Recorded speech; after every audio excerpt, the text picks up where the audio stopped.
Dans le cadre du contrôle de l'action gouvernementale, la commission éducation, culture, sciences et technologies de l'Assemblée nationale, sous la conduite du député Boniface Ngoulou, a interpellé le directeur de l'École nationale d'administration et de magistrature ENAM pour apporter des précisions sur les réformes mises en œuvre au sein de ce cadre de formation supérieure contesté par de nombreux étudiants du cycle 1, ces derniers qui ont du mal à accéder au cycle 2.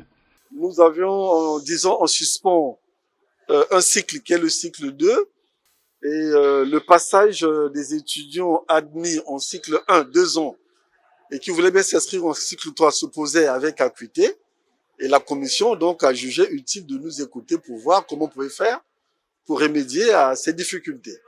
Nous sommes repartis vers l'ancien système du CMS et que le cycle 1 dorénavant devait porter sur 3 ans et le cycle 2 nouveau devait porter sur 2 ans tels que les prescrivent les dispositions du système LMD.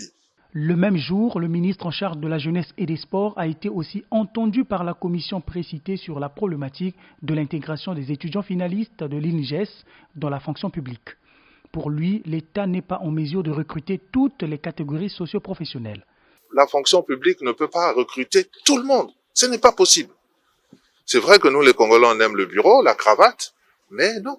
Quand vous êtes allé à l'école pour apprendre à être un agriculteur, vous venez pas vous asseoir dans un bureau. Un agronome, il est sur le terrain. Et c'est comme les sportifs. C'est sur le terrain que ça se passe. C'est pas la fonction publique. C'est pas seulement parce qu'il faut gagner de l'argent. Mais c'est aussi exercer votre métier, celui que vous avez appris pour votre vie. L'objectif de la commission éducation, culture, sciences et technologies de l'Assemblée nationale est de contribuer à la recherche des solutions d'intérêt général.